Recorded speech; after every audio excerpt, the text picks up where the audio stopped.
মুভির শুরুতেই আমাদের দেখানো হয় এক ভয়ঙ্কর ভবিষ্যৎ। আজ থেকে প্রায় ৩০ বছর আগে ঘটে গেছে তৃতীয় বিশ্বযুদ্ধ। সেই যুদ্ধের পর পুরো পৃথিবী প্রায় ধ্বংস হয়ে গেছে। অধিকাংশ মানুষ, পশু পাখি সবাই মারা গেছে। তবে কিছু মানুষ আগে থেকেই আন্ডারগ্রাউন্ডে আশ্রয় নিয়েছিল, তারাই কেবল বেঁচে যায়।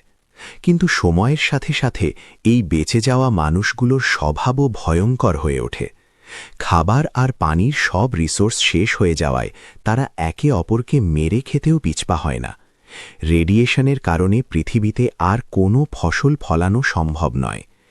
এই নিষ্ঠুর পৃথিবীতেই বাস করে এক রহস্যময় মানুষ, ইলাই। এই কঠিন পরিবেশে কিভাবে বেঁচে থাকতে হয় সে তা খুব ভালোভাবেই শিখে ফেলেছে। একদিন ইলাই একটি জঙ্গলের ভেতর যায়, যেখানে চারদিকে ছড়িয়ে ছিটিয়ে পড়ে আছে মানুষের কঙ্কাল। সেগুলো খাওয়ার জন্য সেখানে একটি বিড়াল আসে। ইলাই অনেকক্ষণ ধরে সেই বিড়ালটির ওপর নজর রাখছিল। সুযোগ বুঝে সে তার তীর ছুঁড়ে বিড়ালটিকে মেরে ফেলে এবং সেটিকে সঙ্গে নিয়ে পশ্চিম দিকের উদ্দেশ্যে যাত্রা শুরু করে। অনেক ঘন্টা পথ চলার পর সে পানির খোঁজে একটি পরিত্যক্ত বাড়িতে ঢোকে, কিন্তু সেখানে কোনো পানি পায় না। হঠাৎ সে এক অদ্ভুত দুর্গন্ধ অনুভব করে। কাছে গিয়ে দেখে একটি মৃতদেহ ঝুলছে। সম্ভবত কঠিন পরিস্থিতির চাপে লোকটি আত্মহত্যা করেছিল। ইলাই মৃত লোকটির জুতা খুলে নিজের পায়ে পরে নেয়। নতুন জুতা পেয়ে সে খুশি হয়, কারণ এগুলো পরলে তার সামনে থাকা দীর্ঘ যাত্রা কিছুটা সহজ হবে। সন্ধে নেমে এলে ইলাই সেই বাড়িতেই রাত কাটানোর সিদ্ধান্ত নেয়। সে মাংস রান্না করে খায়। এরপর নিজের ব্যাগ থেকে একটি বই বের করে, যেটি তালা দেওয়া ছিল। সে বইটি খুলে চোখ বন্ধ করে পড়তে শুরু করে। তার কাছে একটি মিউজিক প্লেয়ারও ছিল। গান শুনতে শুনতে একসময় সে ঘুমিয়ে পড়ে। পরদিন সকালে ঘুম ভাঙতেই সে দেখে তার মিউজিক প্লেয়ারটি ডাউন হয়ে গেছে। সূর্যের আলো মুখে পড়তেই সে আবার যাত্রা শুরু করে পশ্চিমের দিকে। পথে হঠাৎ তার সঙ্গে দেখা হয় এক মহিলার। সে ভয়ে কাঁপতে কাঁপতে ইলাইকে বলে, প্লিজ আমাকে মেরো না, চাইলে আমার সব জিনিস নিয়ে নাও। ইলাই বুঝে যায় এটা একটা ফাঁদ। সে জোরে বলে ওঠে, এখানে যারা লুকিয়ে আছো সবাই বের হয়ে এসো, আমি তোমাদের গন্ধ পাচ্ছি। তখন কয়েকজন লোক সামনে আসে। দেখলেই বোঝা যায় তাদের উদ্দেশ্য ভালো নয়। আসলে তারা এই পথে চলা মানুষদের খাবার আর পানি লুট করেই বেঁচে থাকে। তারা ইলাইকে তার জিনিস দিতে বলে, কিন্তু ইলাই রাজি হয় না। হঠাৎ করেই সে গ্যাং লিডারের হাত কেটে ফেলে।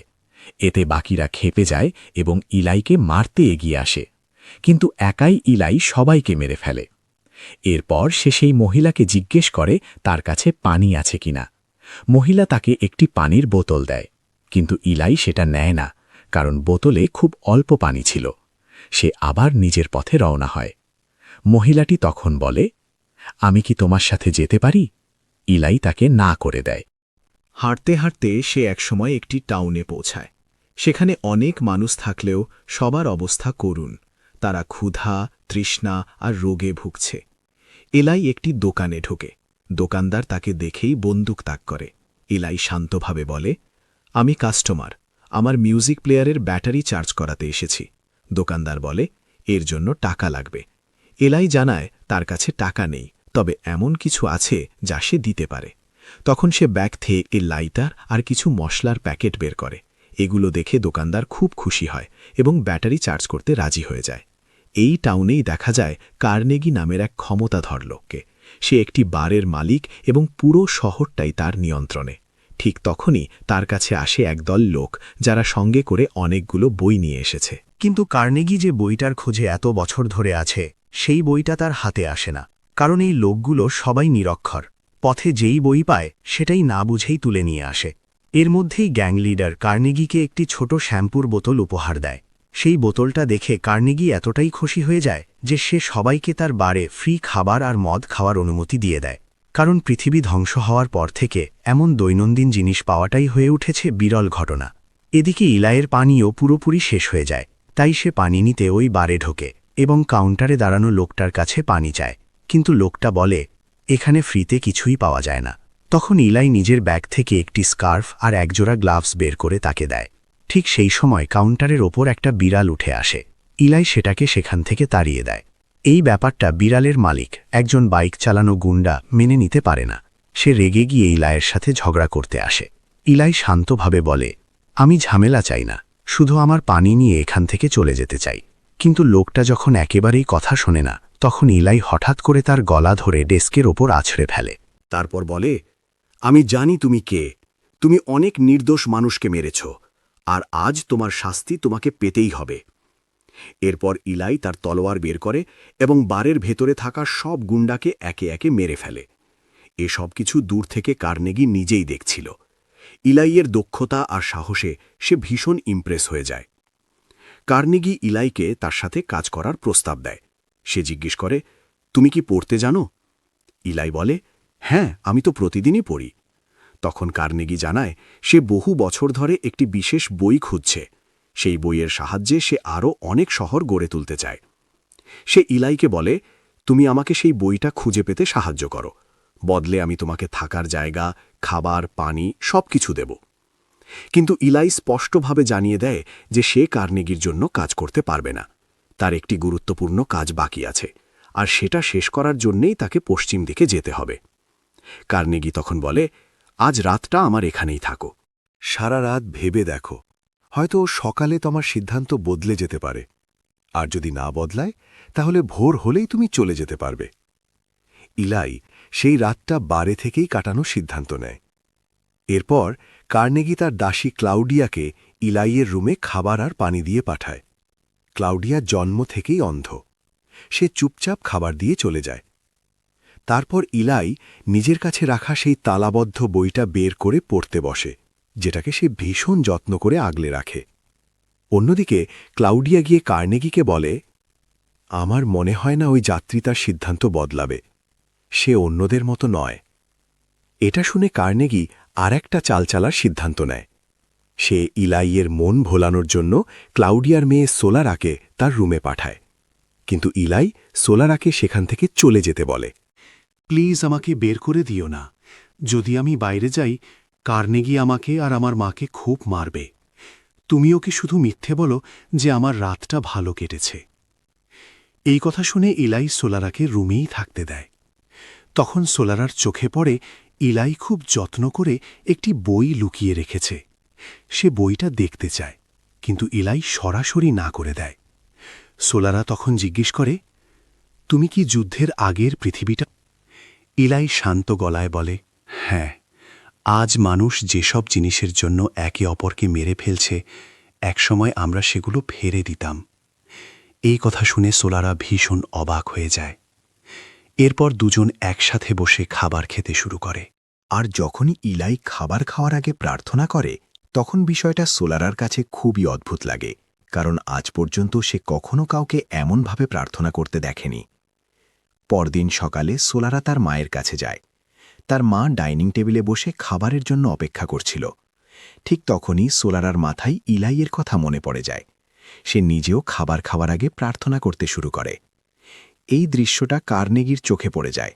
সে সঙ্গে সঙ্গে সোলারাকে জিজ্ঞেস করে, ওই যাত্রীর কাছে কি কোনো বই ছিল? কিন্তু সোলারা সত্যি কথা বলে না। এতে কার্নেগি ভীষণ রেগে যায় এবং সোলারার মাকে মারধর করতে শুরু করে। নিজের মাকে মার খেতে দেখে সোলারা আর চুপ থাকতে পারে না। সে সব কিছু বলে দেয়, এমনকি সেই বইটার ওপর কী ধরনের চিহ্ন আঁকা ছিল সেটাও। তখনই কার্নেগি বুঝে যায় যে বইটার খোঁজ সে এত বছর ধরে করছে, সেই বাইবেলই ইলাইয়ের কাছে আছে। এদিকে ইলাই তার ব্যাটারি নিয়ে আবার সেই দোকানে যায়। ব্যাটারি নিয়ে বের হওয়ার সময় হঠাৎ কার্নেগির লোকেরা তাকে ঘিরে ফেলে। কার্নেগি বলে, তোমার কাছে যে বইটা আছে সেটা আমাকে দিয়ে দাও। ইলাই শান্তভাবে বলে, ঠিক আছে, কিন্তু তোমার ওই বইটা কেন দরকার? কার্নেগি জানায়, যখন এই পৃথিবী ধ্বংস হয় তখন মানুষের ভালোর জন্য লেখা সব ধর্মীয় গ্রন্থ পুড়িয়ে ফেলা হয়েছিল। আমি নতুন শহর গড়তে চাই, আর সেই শহরের মানুষদের নিয়ন্ত্রণ করার জন্য এই বইয়ের শব্দগুলোকে কাজে লাগাতে চাই।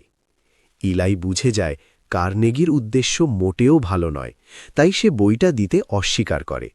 ইলাই যখন সেখান থেকে চলে যেতে চায়, তখন কার্নেগি তার লোকদের নির্দেশ দেয়, ওকে মেরে বইটা নিয়ে আসো।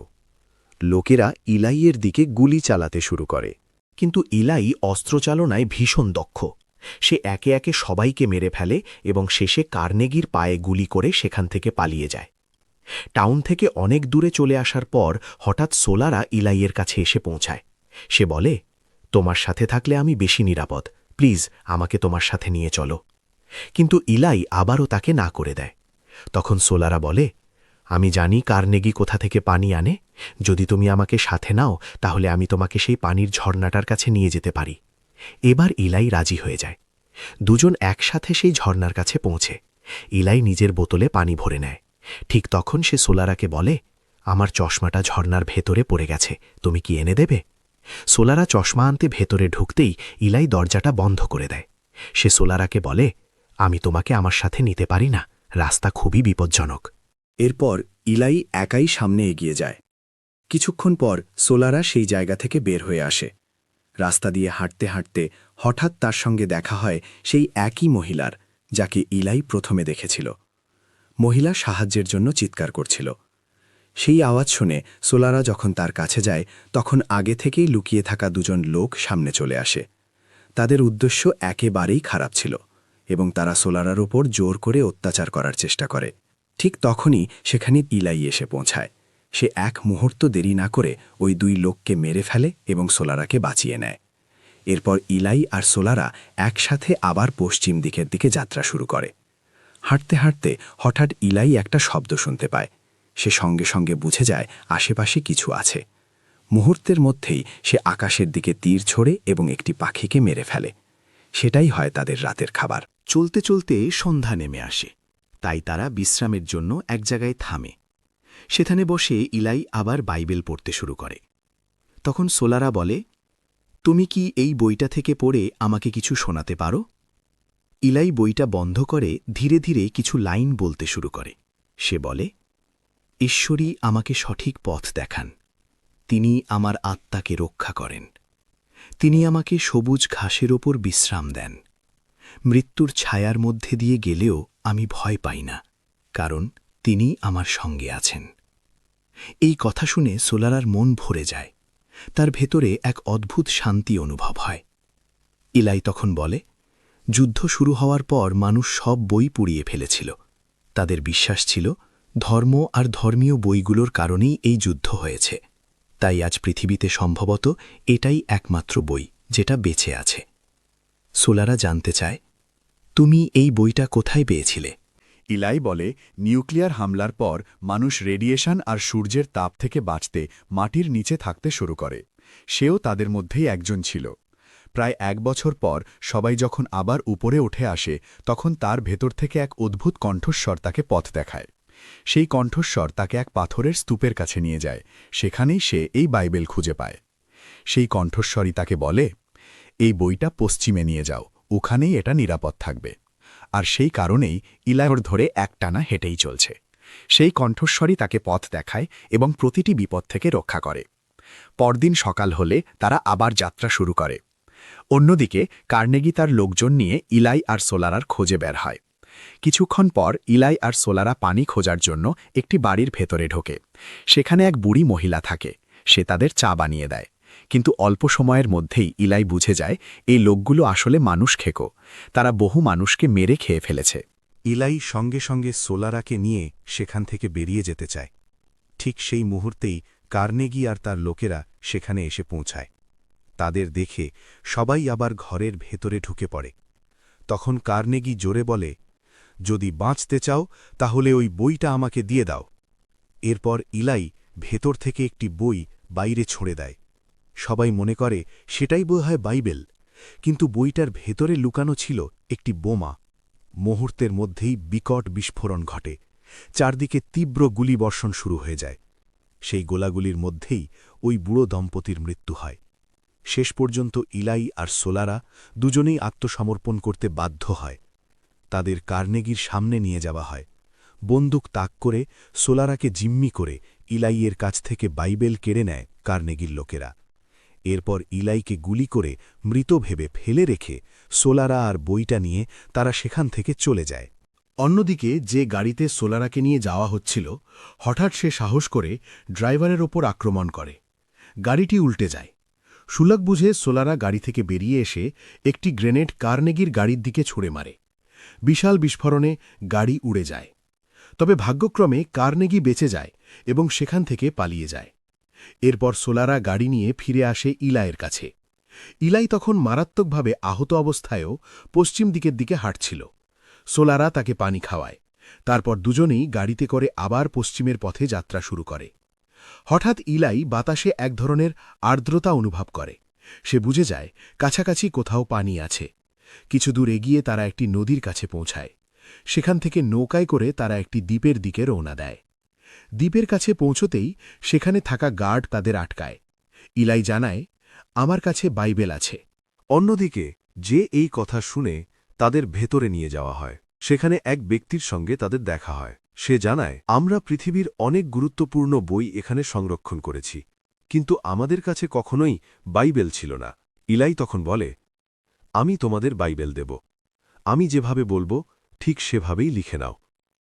আসলে ইলাই গত ৩০ বছর ধরে প্রতিদিন সেই বাইবেল পড়ে এসেছে, তাই পুরো বাইবেলই তার মুখস্থ ছিল। অন্যদিকে কার্নেগি সেই বইয়ের তালা খোলার জন্য একজন মেকানিক ডেকে আনে। তালা খুলতেই সে হতবাক হয়ে যায়। বইটার ভেতরে একটাও লেখা নেই। সেটি ছিল একেবারে ফাঁকা, কারণ আসল সত্যটা ছিল ভয়ঙ্কর। ওই বাইবেলটি লেখা ছিল ব্রেইল ভাষায়, যা শুধুমাত্র অন্ধ মানুষরাই পড়তে পারে। এই সত্য বুঝতে পেরে কার্নেগি পুরোপুরি ভেঙে পড়ে। এদিকে দ্বীপে ইলাই একের পর এক বাইবেলের শব্দ বলে যাচ্ছিল, আর লোকটি সেগুলো লিখে নিচ্ছিল। তখনই আমাদের সামনে আসে সবচেয়ে বড় টুইস্ট। ইলাই জন্ম থেকেই অন্ধ ছিল। এই কারণেই তার কাছে ব্রেইল ভাষার বাইবেল ছিল। এই কারণেই সে দিনে চলাফেরা করত, যাতে সূর্যের অবস্থান বুঝে দিক নির্ণয় করতে পারে।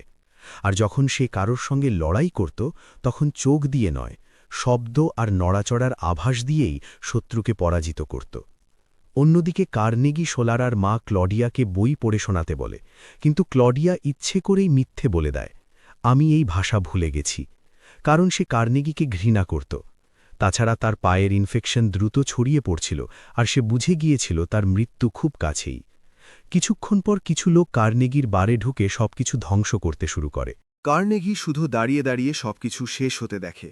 এবার সে পুরোপুরি অসহায়, কারণ তার সব লোকই মারা গেছে।